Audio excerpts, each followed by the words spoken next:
300 বৎসর ঘুমিয়ে থাকা 7 জন যুবক, পৃথিবীর ইতিহাসের সব থেকে অলৌকিক ঘটনা। বিশ্বনবী সাল্লাল্লাহু আলাইহি ওয়াসাল্লাম এই ঘটনাটি কেন কাফিরদেরকে বলেছেন?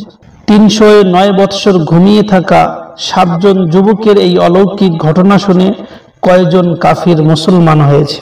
প্রিয় দর্শক, আসহাবে কাহাফ নামে বিখ্যাত ঘটনাটি পবিত্র কোরআনে বর্ণিত রয়েছে। সেই ঘটনা এবং সেই ঘটনার মধ্যে অলৌকিক কিছু কাহিনী এবং তার সঙ্গে সেই ঘটনার মধ্যে আমাদের জন্য কি কি শিক্ষা রয়েছে, কেনই এই অত্যন্ত বিরল ইতিহাসের কাহিনীটি বিশ্বনবী সাল্লাল্লাহু আলাইহি ওয়াসাল্লাম কাফিরদেরকে বলেছেন। প্রিয় দর্শক, সময়টা ছিল প্রাচীন যুগের সময়। সেদিন ছিল ঈদের দিন। লোকেরা মূর্তি পূজার অনুষ্ঠানের উদ্দেশ্যে সবাই বার হয়েছিল। এই মূর্তি পূজার বিশাল বড় একটা অনুষ্ঠান সেখানে হয়েছিল। সেই অনুষ্ঠানের মধ্যে মূর্তিগুলোর নৈকট্য লাভের জন্য পশু জবাই করা, এছাড়াও অন্যান্য অনেক কাজ হইতেছিল। সমস্ত মানুষ মূর্তি পূজার মধ্যে লিপ্ত ছিল। সবাই মূর্তির আরাধনা উপাসনা করার জন্য পাগল হয়ে উঠেছিল। কিন্তু তাদের সম্ভ্রান্ত ও সম্মানিত বংশের একজন যুবক মূর্তি পূজার এই মহড়া কোনো ক্রমেই মেনে নিতে পারছিলেন না। সেই যুবক মনে করেছিল এসব কিছুই কল্পিত। এই মূর্তিগুলোকে আমরা হাতে তৈরি করেছি, এগুলোর আমরা কিভাবে উপাসনা এবং আরাধনা করতে পারি। মূর্তি পূজা দেখে সেই যুবকের বিবেকের কাছে থমকে দাঁড়ালেন। সেই যুবকের অন্তরে সন্দেহ ঘুরপাক খাচ্ছিল। প্রিয় দর্শক, সেই যুবকের অন্তরে চিন্তা ও চেতনার এক নতুন গতির সঞ্চার হল। সেই যুবক জনসমাবেশ ত্যাগ করে চুপ করে সেখান থেকে সেই মূর্তি পূজার অনুষ্ঠান থেকে বের হয়ে চলে এল। যুবকটি একটি গাছের নিচে বসে পড়ল। এখনো কিছু সময় এই গাছের তলার মধ্যে কাটায়নি। সেই যুবকের মতো আরো একজন যুবক এসে তার সঙ্গে বসে পড়ল। এই যুবক যেরকম করে মূর্তি পূজাকে সন্দেহ করতেছিল, পরে যে যুবকটি তার কাছে এলো তার মনের ভিতরেও একই সন্দেহ ছিল। এইভাবে এক এক করে 7 জন যুবক এসে একত্রিত হলো। সকলের মনের প্রশ্ন একটাই, নিজ হাতে গড়া কাঠের ও পাথরের মূর্তি কি করে আমাদের মাবুদ হইতে পারে? এই মূর্তিগুলো কি করে কল্যাণ অকল্যাণের ক্ষমতা পেল?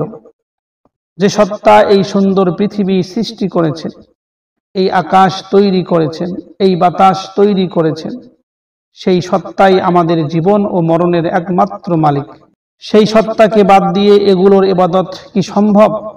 প্রিয় দর্শক, এই 7 জনের মধ্যে কোনো প্রকার রক্তের কোনো সম্পর্ক ছিল না, কিন্তু কিছুক্ষণের মধ্যেই ইমানের বন্ধনে তাদের একজন অন্যজনের সাথে আটকে গেলেন।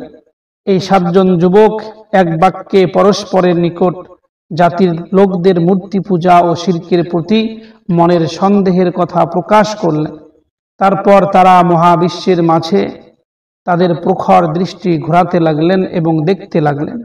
এতে তাদের অন্তরসমূহ তৌহিদের আলোয় আলোকিত হয়ে উঠল এবং আল্লাহর মনোনীত দ্বীনের সন্ধান পেয়ে তাদের আত্মা এক অনাবিল প্রশান্তি লাভ করল। এই 7 জন যুবক সকলেই ঈমান গোপন রাখার উপর একমত হলেন যে আমরা তো এই মূর্তি পূজা করছি না, এগুলো আমরা পছন্দ করি না, এই মূর্তিগুলো আমাদের মাবুদ হইতে পারে না। আমাদের এই মনের ভাব এবং মনের ইচ্ছা কাহারও কাছে প্রকাশ করব না। কারণ হইল ওই 7 জন যুবকের বাদশা ছিল মূর্তি পূজক, মুশরিক এবং কাফির। সেই মূর্তি পূজক বাদশা তার প্রজাদেরকে শিরক করতে বাধ্য করত। এই ঘটনার পর ওই 7 জন যুবক অন্যান্য লোকদের সাথেই বসবাস করতে আবার শুরু করলো। কিন্তু ওই 7 জন যুবক প্রত্যেককেই যখন একাকী হন তখন আল্লাহর ইবাদতের দিকে মনোনিবেশ করেন।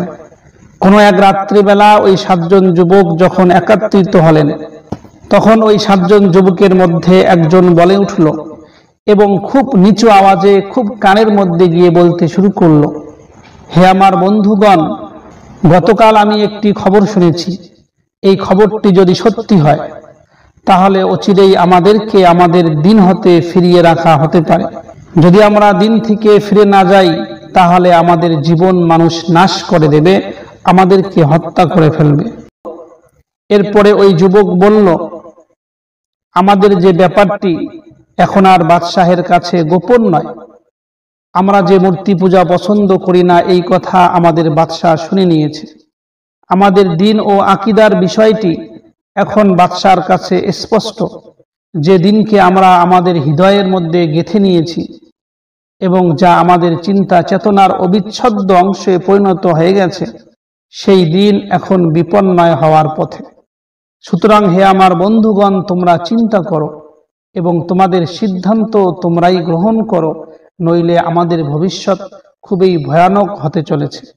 প্রিয় দর্শক, দ্বিতীয় জন যুবক বলল, এই খবরটি তো আমিও শুনেছি, তবে তা মুনাফিক এবং অজ্ঞদের অপপ্রচার বলে আমি মনে করে উড়িয়ে দিয়েছি যে খবরটি সত্য হবে না।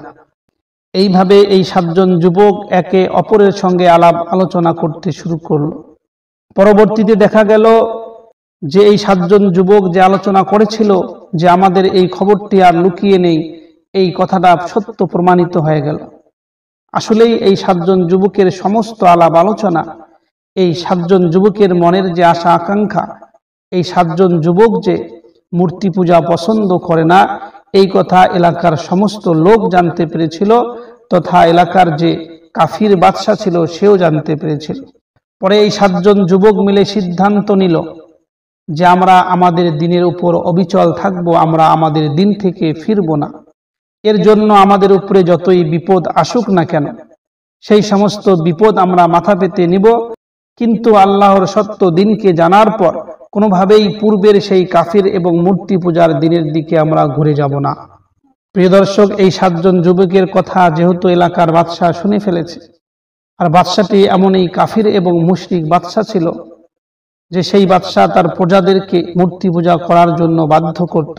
সেই বাদশার হুকুমে ওই 7 জন যুবককে তাদের ঘর থেকে বার করে বাদশাহর দরবারে হাজির করা হলো। 7 জন যুবক যখন বাদশার দরবারে হাজির হলো, তখন ওই 7 জন যুবককে সম্বোধন করে বাদশাহ বলল, হে যুবকেরা, তোমরা তোমাদের ব্যাপারটি গোপন রাখতে চেষ্টা করেছ, কিন্তু তোমরা এই কথায় সফল হতে পারোনি। আমি জানতে পেরেছি যে তোমরা বাদশাহ এবং তার প্রজাদের ধর্ম ত্যাগ করেছ, তোমরা মূর্তি পূজা ছেড়ে দিয়েছ এবং তোমরা এমন এক নতুন ধর্মে প্রবেশ করেছ যে ধর্ম সম্পর্কে আমি জানি না, যে তোমাদের এই ধর্ম কোথা থেকে এলো তোমাদের কাছে। তবে হে যুবকেরা, তোমরা মনে রেখো, আমি তোমাকে এমনিভাবেই ছেড়ে দেব না। আমি জানি তোমরা সম্ভ্রান্ত বংশের লোক, তাই অন্যরা তোমাদের কারণে বিভ্রান্ত হতে পারে। বাদশাহ বলল, এমন আশঙ্কা যদি না থাকতো যে তোমার দেখা দেখি আরো অন্য লোক তোমার ধর্মের মধ্যে চলে যাবে, তাহলে তোমাদেরকে বাধা প্রদান আমি করতাম না। তোমরা তোমাদের কাজ করতে আমার কোনো যায় আসতো না। কিন্তু যেহেতু আমি দেখতে পাচ্ছি যে তোমাদের এই কথার দিকে অন্য লোকও ধাবিত হইতে পারে, এই জন্য তোমাদেরকে ছাড় দেওয়া হবে না। এরপর বাদশাহ বলল, হে যুবকেরা, যা হবার হয়ে গেছে, আমি তোমাদের ব্যাপারে তাড়াহুড়া করছি না। তোমরা ভালো করে চিন্তা করো, তোমরা হয় আমাদের ধর্মের মধ্যে ফিরে আসবে, অন্যথায় তোমাদের মাথাগুলো তোমাদের দেহ থেকে আলাদা করে দেওয়া হবে। প্রিয় দর্শক, ওই 7 জন যুবকের অন্তরগুলোকে আল্লাহ রব্বুল আলামিন মজবুত করে দিলেন, ঈমানকে শক্তিশালী করে দিলেন। ওই 7 জন যুবক বললেন, হে আমাদের বাদশাহ, আমরা এই দিনে কারো অন্ধ অনুসরণ করে প্রবেশ করিনি, কারো কথায় বাধ্য হয়ে আমরা এই দিনকে গ্রহণ করিনি এবং অজ্ঞত বশত আমরা এই দিনের মধ্যে প্রবেশ করিনি। আমাদের সুস্থ বিবেক ও ফিতরাত আমাদেরকে ডাক দিয়েছে, তাই আমরা সেই ডাকে সাড়া দিয়েছি। বিবেক আমাদেরকে আলোকিত করেছে, তার আলোতেই আমরা চলছি। আল্লাহ এক এবং অদ্বিতীয়, মাবুদ একজনেই, অন্য কেউ হতে পারে না। সেই মাবুদের আর কোনো শরিক নেই। আমরা সেই মাবুদকে ছাড়া আর কাউকেই ডাকব না। আর আমাদের জাতির লোকেরা অন্ধ হয় অন্যের তাকলিদ করে মূর্তি পূজা করছে, এটা আপনি ভালো করে জানেন হে বাদশাহ, যে ব্যাপারে আমাদের লোকের কাছে কোনো দলিল প্রমাণ নেই। এই হলো আমাদের শেষ কথা। এখন হে বাদশাহ, আপনার যা খুশি আপনি তাই করতে পারেন। প্রিয় দর্শক, যুবকদের এই বীরত্ব ভরা কথা শুনে বাদশাহ বলল, হে যুবকেরা, তোমরা এখন চলে যাও। আগামীকাল অবশ্যই আমার দরবারের মধ্যে আসবে, আমি তোমাদের ব্যাপারে আগামীকাল ফয়সালা দিব। প্রিয় দর্শক, এই ঘটনার পরে ওই 7 জন যুবক বাদশার দরবার থেকে আবার বাড়িতে ফিরে এলো। তারা বাড়িতে ফিরে আসার পর পরস্পরে মাশওয়ারা করতে লাগলো এবং সবাই খুব গভীর মনে চিন্তা করতে লাগলো যে এখন আমরা কি করতে পারি। ওই 7 জন যুবকের মধ্যে একজন বললেন, বাদশা যেহেতু আমাদের ব্যাপারটি জেনেই ফেলেছে, তাই তার ধমকি ও হুমকির মধ্যে থেকে আমাদের কোনো লাভ নেই। আমরা ওই যে একটা গুহা আছে, ওই গুহার মধ্যে চলে গিয়ে আমাদের দিন বাঁচাবো। যদিও ওই গুহা প্রশস্ত দেশের থেকে অনেক ছোট, যদিও ওই গুহা আমাদের জন্য বড়ই কঠিন এবং সংকীর্ণ হবে, তবুও আমরা আমাদের দিন বাঁচার জন্য ওই গুহার মধ্যে গিয়ে আশ্রয় নিব। তবু এই বাদশার কথা আমরা মানব না। সেই গুহার মধ্যে গিয়ে আমরা স্বাধীনভাবে আল্লাহর ইবাদত করতে পারবো। এমন দেশে আমাদের বসবাস করার কোনো কল্যাণ নেই, যেখানে আমরা নিরাপদে আমাদের আকীদা বিশ্বাস অনুযায়ী দিন পালন করতে পারি না। এবং এমন দেশে আমাদের বসবাস করা ঠিক হবে না, যেখানে আমাদের সঠিক বিশ্বাসের বিরুদ্ধে অন্য একটি বাতিল মত চাপিয়ে দেওয়া হচ্ছে। প্রিয় দর্শক, ওই 7 জন যুবকের একজন যুবকের কথার মধ্যে সকলেই একমত হয়ে গেলেন। ওই 7 জন যুবক সফরের সমস্ত সামগ্রী তৈরি করে নিলেন এবং সফরের সমস্ত সামানপাতি নিয়ে দেশ ছেড়ে এক অজানা পথের উদ্দেশ্যে তারা রওনা দিলেন, শুধুমাত্র নিজের দিনকে হেফাজত করার জন্য। এই 7 জন যুবক চলতেছেন নিজের দেশ ছেড়ে। চলতে চলতে পথের মধ্যে একটি কুকুর ওই 7 জন যুবকের সঙ্গী হয়ে গেল। ওই কুকুরটি একই পথে চলতে লাগলো। ওই 7 জন যুবকের সাথে ভালোবাসার বন্ধনে ওই কুকুরটি আটকে গেল এবং তাদের প্রহরী হওয়ার দায়িত্ব পালনে নিজেকে নিজেই মনোনীত করলো। ওই কুকুরটি ভালোকে ভালোবাসলে এবং সৎ লোকের সাহচর্যে গেলে আল্লাহর প্রিয় হওয়া যায়। প্রিয় দর্শক, এই প্রাণীটি হয়তোবা তা অনুধাবন করতে সক্ষম হয়েছিল। পথ চলতে চলতে এক সময় ওই 7 জন যুবক ওই গুহার মধ্যে পৌঁছে গেলেন। হয়তোবা তারা সেখানে আল্লাহর দেওয়া রিজিক থেকে ফল ফলাদি পেয়ে গেলেন এবং ঝর্ণার পরিচ্ছন্ন মিষ্টি পানি পান করলেন। দীর্ঘ পথ চলার পর সফরের ক্লান্তি দূর করার জন্য সেই গুহার ভিতরে তারা অল্প কিছুক্ষণ বিশ্রামের জন্য শুয়ে পড়লেন। ওই 7 জন যুবক যখন গুহার ভিতরে শুয়ে পড়লেন, শুয়ে পড়ার সাথে সাথেই হালকা ঘুম অনুভব করতে লাগলেন এবং সেই হালকা ঘুমের পথ ধরেই ওই 7 জন যুবকের গভীর নিদ্রা চলে এলো। প্রিয় দর্শক, এইদিকে হইচই শুরু হয়ে গেল। পরের দিন নির্দিষ্ট সময়ে বাদশাহর দরবারে হাজির না হওয়াতে বাদশার লোকেরা ওই যুবকদেরকে অনুসন্ধান করতে বার হলো। অনুসন্ধান করতে করতে বাদশার লোকেরা এমনকি ওই গুহা পর্যন্ত পৌঁছে গিয়েছিল যে গুহার মধ্যে ওই 7 জন যুবক আশ্রয় নিয়েছে। কিন্তু হিজরতের পথে মক্কার মুশরিকরা রাসূল সাল্লাল্লাহু আলাইহি ওয়াসাল্লাম এবং আবু বকর সিদ্দিক রাদিয়াল্লাহু আনহুর সন্ধানে বের হয় গারে সওর পর্যন্ত পৌঁছে গিয়ে তবুও কিন্তু সেখানে তারা অন্ধ হয়ে গিয়ে রাসূল এবং আবু বকরকে ধরতে পারে নাই। এখানে ঘটে গেল আল্লাহ তাআলার এক বিস্ময়কর ঘটনা। ওই গুহার মধ্যে দিনের পর আসে রাত, রাতের পর চলে আসে দিন, পার হয়ে গেল বছরের পর বছর। ওই 7 জন যুবক গুহার মধ্যেই শুয়ে আছেন। গভীর নিদ্রা তাদেরকে আচ্ছন্ন করে আছে। বাইরের কর্মব্যস্ত জীবনের তাদের সাথে কোনো সম্পর্ক নেই। আকাশে বিজলির গর্জন, বাতাসের প্রচণ্ডতা এবং পৃথিবীর কোনো ঘটনাই তাদের ঘুমের ব্যাঘাত ঘটাতে পারেনি। প্রিয় দর্শক, সূর্য উদিত হওয়ার সময় ডান পাশ হেলে গিয়ে গুহার ছিদ্র দিয়ে সামান্য আলো প্রবেশ করত ওই গুহার মধ্যে এবং আল্লাহর হুকুমে তাদেরকে সামান্য আলো এবং তাপ প্রদান করত সূর্য। কিন্তু সূর্যের প্রখর উত্তাপ ওই গুহার মধ্যে প্রবেশ করত না। আল্লাহর ইচ্ছায় ওই 7 জন যুবকের শরীরকে হেফাজতের জন্য সূর্য অস্ত যাওয়ার সময়ও সূর্য একটু বাম দিকে হেলে যায়। প্রিয় দর্শক, এবং ওই 7 জন যুবকদের সঙ্গে যে কুকুরটি গিয়েছিল, সেই কুকুরটি তার 2 বাহু প্রসারিত করে বীরের মতো প্রহারীর কাজে গুহার বাইরে অবস্থান করত। ওই 7 জন যুবক গুহার মধ্যে মাঝে মাঝে ডানে বামে পার্শ্ব পরিবর্তন করেছেন। কে আছে এমন দৃশ্য দেখে ভয় পাবে না। গভীর নিদ্রায় 309 বৎসর পার হয়ে গেল। এবার ওই 7 জন যুবক ক্ষুধা ও পিপাসায় দুর্বল শরীর নিয়ে ওই গুহার ভিতরে জাগ্রত হলেন। জাগ্রত হয়ে তারা ভাবলেন সময় বেশি অতিক্রম হয়নি এবং ইতিহাসের চাকা মনে হয় গুহার মুখেই থমকে গেছে।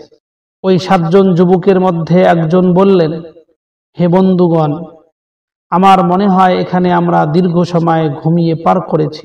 তোমাদের মতামত কি? আমরা কতদিন এখানে ঘুমিয়েছি? অন্য একজন বললেন, আমার মনে হয় পূর্ণ একদিন আমরা নিদ্রায় ছিলাম, কারণ যে ধরনের ক্ষুধা ও পিপাসা আমরা অনুভব করছি তাতে তো আমার তাই মনে হয় যে আমরা একদিন এখানে ঘুমিয়েছি। ওই 7 জন যুবকের মধ্যে তৃতীয় জন বললেন, সকালে ঘুমিয়েছি, এই দেখো সূর্য এখনো ডুবে যায়নি। আমার মনে হয় একটি দিবসের কিয়দংশই আমরা নিদ্রায় অতিক্রম করেছি। চতুর্থ জন বললেন, হে আমার বন্ধুগণ, ছাড়ো এসব মতভেদ, আল্লাহই ভালো জানেন আমরা কতকাল এখানে ঘুমিয়েছি। মূল কথা হচ্ছে আমার প্রচুর ক্ষুধা অনুভব হচ্ছে, মনে হচ্ছে কয়েকদিন যাবত না খেয়ে আছি। আমাদের একজনের উচিত এখন এই শহরে গিয়ে কিছু খাদ্য ক্রয় করে নিয়ে আসুক, তবে তাকে অবশ্যই সতর্কতা ও সাবধানতা অবলম্বন করতে হবে, কারণ শহরের মধ্যে লোকেরা যদি আমাদের অবস্থান সম্পর্কে জেনে ফেলে তবে তারা আমাদেরকে হত্যা করতে পারে কিংবা আমাদেরকে ফিতনায় ফেলে দিন পালন করা থেকে বিরত রাখতে পারে। এছাড়াও যে ব্যক্তি আমাদের এখান থেকে বাজারে যাবে তাকে আরেকটি বিষয়ে সাবধান হতে হবে, সেই ব্যক্তি কোনোভাবেই যেন হারাম খাদ্য ক্রয় না করে। সেজন্য সেই ব্যক্তি বাজারে গিয়ে যাচাই বাছাই করে হালাল খাদ্যটি ক্রয় করবে। প্রিয় দর্শক, ওই 7 জনের মধ্যে একজন সাবধানতা ও পূর্ণ সতর্কতার সাথে ভীত সন্ত্রস্ত অবস্থায় শহরের মধ্যে প্রবেশ করলেন। সেই যুবক শহরে প্রবেশ করে দেখলেন কোনো কিছুই আর আগের মতো নেই। ঘরবাড়িগুলো পরিবর্তন হয়ে গেছে। পুরাতন পরিত্যক্ত ঘরের স্থলে বিশাল বড় বড় প্রাসাদ শোভা পাচ্ছে। রাস্তার 2 ধারে বড় বড় ঘর তৈরি হয়ে গিয়েছে। আগের রাজপ্রাসাদগুলো পরিত্যক্ত অবস্থায় পড়ে আছে বিভিন্ন জায়গায়। সেই যুবকটি এখন যে সমস্ত চেহারা দেখছেন, মানুষগুলোকে দেখছেন, সেগুলো পরিচিত কোনো লোকের চেহারা নয়। নদীর স্রোত আগের মতোই চলছে বয়ে, পরিবর্তিত রূপ ধারণ করে ঘরবাড়ি ও বনবনানী ঠিকই তো আছে, শুধু নেই আগের মতন মানুষগুলো। সেই যুবকের দৃষ্টি বিচলিত হলো এবং এদিক সেদিক চোখ ঘোরাতে শুরু করলো সন্দেহ পোষণ করার জন্য যে আমি এসব কি দেখছি, আগে তো এমন কিছুই দেখিনি। সেই যুবকের চলাফেরার রংঢং এবং তার ইশারার ভঙ্গি সবকিছুই দেখে মানুষ সন্দেহের মধ্যে পড়ে গেছে এ যেন কোন ব্যক্তি নতুন করে আমাদের এলাকার মধ্যে এসেছে।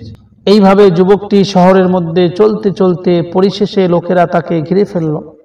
উপস্থিত লোকদের একজন সেই যুবককে জিজ্ঞাসা করলো, আপনি কি এখানে অন্য দেশ থেকে এসেছেন? এত চিন্তা করছেন কি নিয়ে? এদিকে সেদিকে কেন ঘুরছেন? এদিকে সেদিকে বারবার কেন তাকাচ্ছেন? আপনি কিছু খুঁজছেন নাকি? সেই যুবকটি বলল, আমি এখানে অপরিচিত কেউ নই, আমি কিছু খাদ্য ক্রয় করতে শহরের মধ্যে এসেছি, কিন্তু কোথায় যে ওই খাদ্যগুলো পাবো এবং কোথায় বিক্রি হচ্ছে সেটা আমি জানতে পারছি না।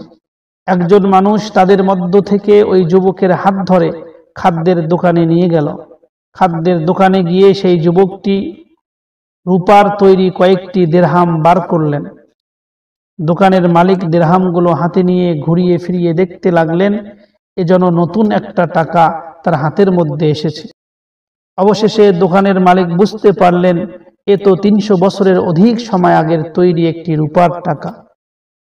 দোকানদার ভাবল এই ব্যক্তি হয়তো কোনো গুপ্ত ধন পেয়েছেন, সম্ভবত এই দিরহামগুলো ছাড়াও তার কাছে আরো বিপুল পরিমাণ দিরহাম রয়েছে।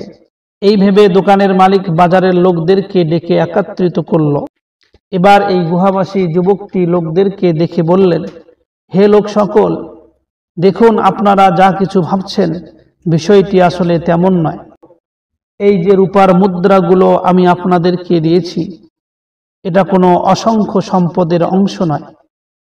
গতকালকেই মানুষের সাথে কোনো এক লেনদেনের সময় এই রূপার মুদ্রাগুলো আমাকে দেওয়া হয়েছে, আর এই তো আজ আমি তা দিয়ে কিছু খাদ্য ক্রয় করতে যাচ্ছি।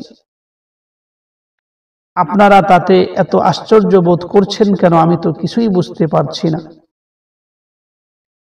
এর কোনো কারণ তো আমি খুঁজে পাচ্ছি না, আর কেনই বা সন্দেহের উপর নির্ভর করে আমার বিরুদ্ধে গুপ্তধন পাওয়ার এবং তা লুকিয়ে রাখার অপবাদ দিচ্ছেন।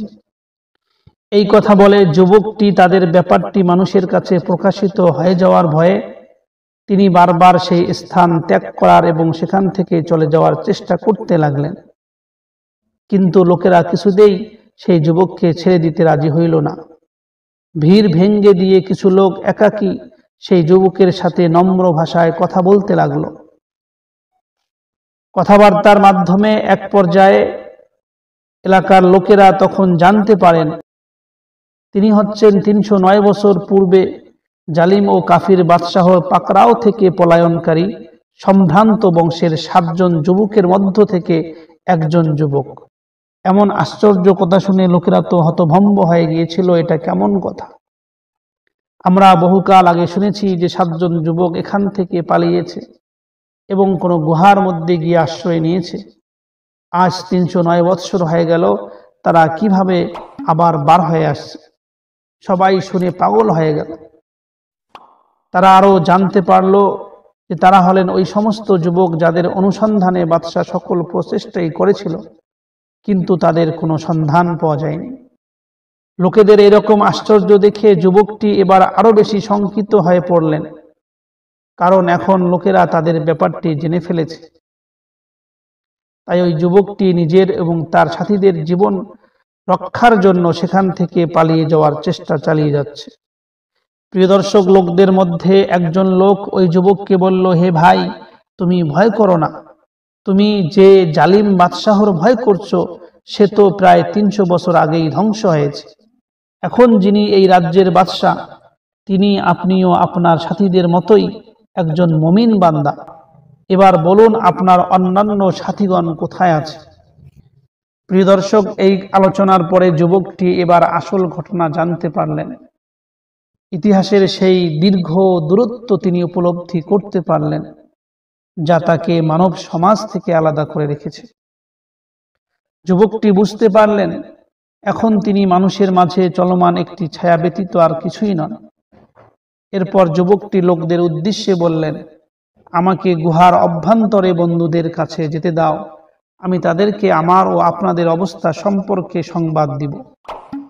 আমার বন্ধুরা দীর্ঘক্ষণ যাবত আমার অপেক্ষায় আছেন। আমার আশঙ্কা হচ্ছে তারা আমার ব্যাপারে চিন্তিত হচ্ছেন, এই জন্য আপনারা আমাকে যেতে দিন। প্রিয় দর্শক, তখনকার বাদশাহ তাদের এই খবরটি জেনে ফেলল।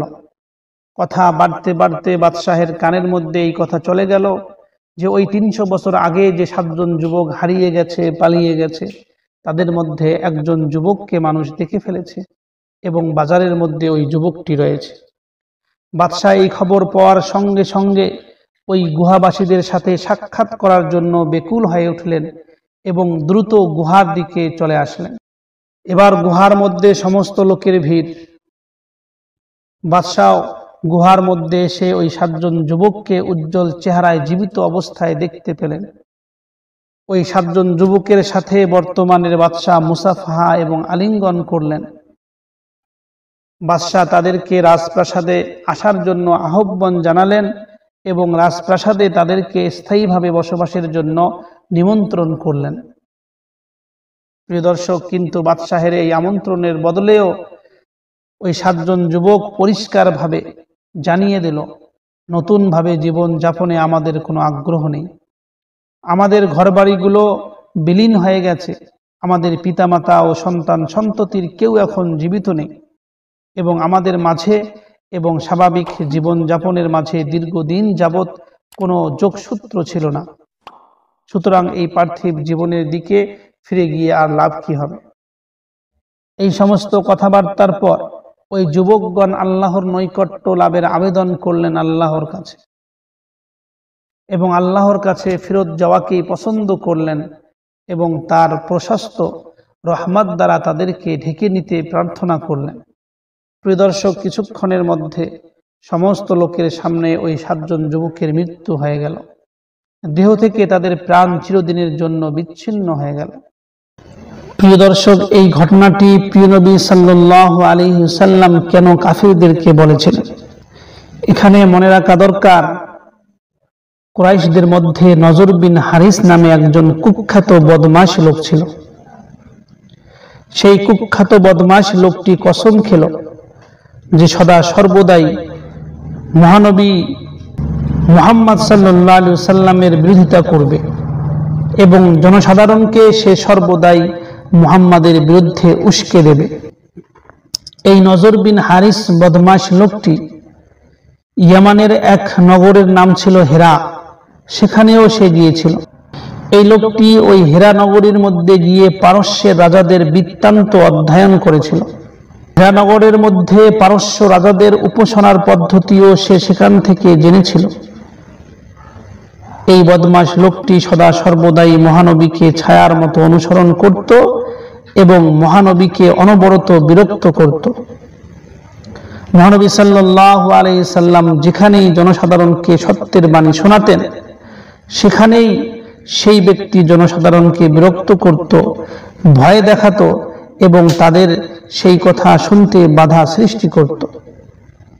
মহানবী সাল্লাল্লাহু আলাইহি সাল্লাম যখনই যেখান থেকে চলে যেতেন, সেই বদমাশ লোকটি তখনই তাদের কাছে গিয়ে বলতো, হে ভাই সব, আমি এই মুহাম্মাদের চেয়ে ভালো কথা তোমাদেরকে শোনাচ্ছি, তোমরা মনোযোগ দিয়ে শোনো।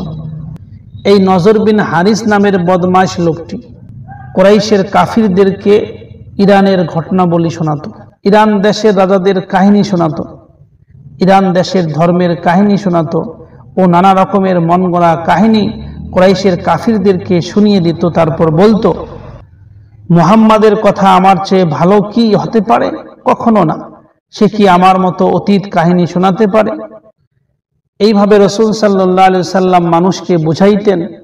অপরদিকে রাসূল সাল্লাল্লাহু আলাইহি সাল্লাম ওখান থেকে চলে আসার পরে পরে এই বদমাশ নজর বিন হারিস লোকটি তাদেরকে গিয়ে এই ধরনের কথাবার্তা বলতেন। এর ফলে লোকেরা দুই টানাটানির মধ্যে পড়ে যেত। কোনটা সত্য কথা? একদিকে মুহাম্মাদের কথা, আর একদিকে নজর বিন হারিস এই বদমাশ লোকটির কথা। কোনটা সত্য? মানুষ একটা বিভ্রান্তের মধ্যে পড়ত, চিন্তা করত যে কে আমাদের ভালো চায়, মুহাম্মদ ভালো চায় নাকি এই নজর বিন হারিস ভালো চায়। সেটা মানুষের কাছে বোঝাটা বড়ই কঠিন হয়ে গিয়েছিল। এইভাবে নজর বিন এই হারিস বদমাশ লোকটির জঘন্য প্রয়াস জোর কদমে এগিয়ে চলতে লাগলো এবং সে তার কাজ করতেই থাকলো। নজর বিন হারিস তার অন্যান্য সাথীদেরকে বলতো, হে লোকেরা, আবু মুঈতের পুত্র উকবাকে সাথে নিয়ে তোমরা মদিনায় গিয়ে ইহুদি আলিমদের সাথে যোগাযোগ করো, সেখানে গিয়ে মুহাম্মাদের সমস্ত কথা তাদেরকে শুনিয়ে দাও এবং মুহাম্মাদের ব্যাপারে ইহুদি আলিমদের ধারণা কি সেটা তোমরা জেনে আসো। কেননা ওই ইহুদি আলিমদের কাছে ঐশ্বরিক এবং আল্লাহর গ্রন্থ রয়েছে। নবীদের সম্পর্কে ওই ইহুদি আলিমরা আমাদের থেকে ভালো জানেন, সঠিক কথা তারাই বলতে পারে। নজর বিন হারিস এবং উকবা মদিনায় গিয়ে ইহুদি আলিমদের কাছে তাদের আসার উদ্দেশ্য বর্ণনা করল। সমস্ত বৃত্তান্ত মুহাম্মদ সাল্লাল্লাহু আলাইহি সাল্লামের সমস্ত কথাই ওই ইহুদি আলিমদের কাছে তুলে ধরল।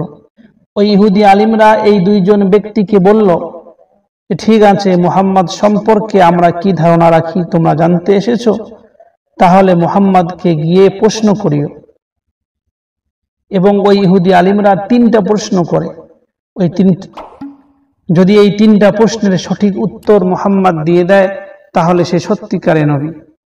সেই তিনটি প্রশ্নের মধ্যে একটি প্রশ্ন ছিল, আগের যুগে কয়েকজন যুবক ছিলেন, তাদের বৃত্তান্ত খুবই অদ্ভুত, এই বিষয়ে গিয়ে তোমরা মুহাম্মদকে জিজ্ঞাসা করো, সে বলতে পারে কি পারে না সেটা তোমরা দেখো। তারা আরেকটি প্রশ্ন করেছিল যে যাও তোমরা মুহাম্মদকে গিয়ে প্রশ্ন করিও যে এমন কোন ব্যক্তি ছিল যে দুনিয়ার এক প্রান্ত থেকে অন্য প্রান্ত পর্যন্ত ভ্রমণ করেছে। এবং তৃতীয় প্রশ্ন ছিল যে রূহ কি জিনিস, এটা কোথা থেকে আসে। প্রিয় দর্শক, এই সমস্ত আলোচনা ওই দুইজন কাফির ব্যক্তি মদিনার আলিমদের কাছে শুনে এসেছিল। তারা মক্কার মধ্যে ফিরে এলো। কুরাইশরা অপেক্ষায় ছিল এই দুইজন লোকের। নিকটে আসতেই কুরাইশরা প্রশ্ন করলো, ভাই সব, বলো তোমরা কি খবর নিয়ে এসেছো? ইহুদিদের সাথে তোমরা যেসব কথা বলেছিলে সমস্ত কথা তোমরা আমাদের কাছেও বলে দাও। তখন এই দুই ব্যক্তি ইহুদি আলিমদের সঙ্গে যে কথাগুলো হয়েছিল সেটা স্পষ্ট ভাষায় সবাইকে বলে দিল যে 3টি প্রশ্ন করতে হবে। যদি মুহাম্মদ সঠিকভাবে উত্তর দেয় তাহলে জানতে হবে মুহাম্মদ সত্যিকারের নবী, আর যদি সঠিক উত্তর দিতে না পারে তাহলে মুহাম্মদ সত্যিকারের নবী নয়। এরপর মক্কার কাফিরদের কিছু লোক মুহাম্মদ সাল্লাল্লাহু আলাইহি ওয়াসাল্লামের কাছে এসে এই বিষয়ে প্রশ্ন করল। এই 3টি প্রশ্ন মুহাম্মদ সাল্লাল্লাহু আলাইহি ওয়াসাল্লাম বিশ্বনবী শুনে আল্লাহর পক্ষ থেকে ওহী আসার জন্য অপেক্ষা করতে লাগলেন এবং তারপরে সর্বশক্তিমান আল্লাহ রাব্বুল আলামিন ওহীর মাধ্যমে সমস্ত কথা জানিয়ে দিলেন। আর সমস্ত কথার মধ্যে একটি ছিল এই আসহাবে কাহফের ঘটনা। 7 জন যুবক যারা ঈমানকে বাঁচানোর জন্য নিজের দেশকে ত্যাগ করে কাফিরদের হাত থেকে দূরে গিয়ে একটি গুহার মধ্যে আশ্রয় নেয়। মহান আল্লাহ রাব্বুল আলামিন তাদেরকে ওই গুহার মধ্যে আশ্চর্যজনক অদ্ভুত আকারে 309 বৎসর পর্যন্ত শুইয়ে রাখেন এবং ঘুমিয়ে রাখেন। আল্লাহ রাব্বুল আলামিন এই মর্মে পবিত্র কোরআনের একটি সূরা সূরা আল কাহফটি অবতীর্ণ করেছেন। কিন্তু মক্কার নিষ্ঠুর কাফিরেরা রাসূল সাল্লাল্লাহু আলাইহি সাল্লাম এবং আল্লাহ রাব্বুল আলামিনের এই আয়াত অবতীর্ণ করার পরেও তারা ঈমান আনেনি। প্রিয় দর্শক, মহান আল্লাহ রাব্বুল আলামিন পবিত্র কোরআনের মধ্যে এই 7 জন যুবকের ঘটনাটি বর্ণনা করেছেন। আল্লাহ রাসূল সাল্লাল্লাহু আলাইহি সাল্লাম এই ঘটনা মক্কার কাফিরদের তথা মুসলমানদেরকে শুনিয়েছেন। এই ঘটনা থেকে আমরা কি উপদেশ পেয়ে থাকি এবং আল্লাহ রাব্বুল আলামিন কেনই বা এই ঘটনা অবতীর্ণ করেছেন, এই ঘটনা থেকে আমরা কিছু উপদেশ শুনি নেই। এই ঘটনা থেকে আমরা যে উপদেশগুলো পেয়ে থাকি তার মধ্যে 1 নম্বর শিক্ষা হইল তাওহীদকে মেনে নেওয়া মানুষের ফিতরতি তথা সৃষ্টিগত একটা স্বভাব। অর্থাৎ কোনো মানুষকে যদি তার সবাজাত ধর্মের উপর ছেড়ে দেওয়া হয় এবং বাইরের কোনো গুমরা ব্যক্তি বা গোষ্ঠী সেই ব্যক্তিকে বিভ্রান্ত না করে, তাহলে সে আল্লাহর একাত্মবাদের ঘোষণা দিবে, আল্লাহরই ইবাদত করবে এবং তার ইবাদতের অন্য কিছুকে শরীক করবে না। যেমনটি হয়েছিল এই ঘটনার মধ্যে, যুবকেরা সেই সময় না কোনো নবী এসেছিল, না কোনো রকমের আল্লাহর পক্ষ থেকে ওহী এসেছিল, কিন্তু প্রাকৃতিক অবস্থায় তারা আল্লাহ রাব্বুল আলামিনকে মেনে নিয়েছে। এই ঘটনা থেকে দ্বিতীয় শিক্ষা আমাদের জন্য, পৃথিবীতে তাওহীদ প্রতিষ্ঠায় যুবকদের ভূমিকা খুবই গুরুত্বপূর্ণ। 3 নম্বর শিক্ষা আমরা এই আলোচনা থেকে এবং এই ঘটনা থেকে পেয়ে থাকি, মূর্তি পূজা, ওলি আউলিয়াদের পূজা এবং শিরকের পক্ষে কোনো দলিল নেই। মূর্তি পূজা করা যাবে না, ওলি আউলিয়াদের পূজা করা যাবে না এবং আল্লাহর সঙ্গে কাউকে শরীক করা যাবে না। 4 নম্বর শিক্ষা এই আলোচনা থেকে, সেটা হইল সাহসের সাথে তাওহীদের বাণী প্রকাশ্যে প্রচার করা জরুরি।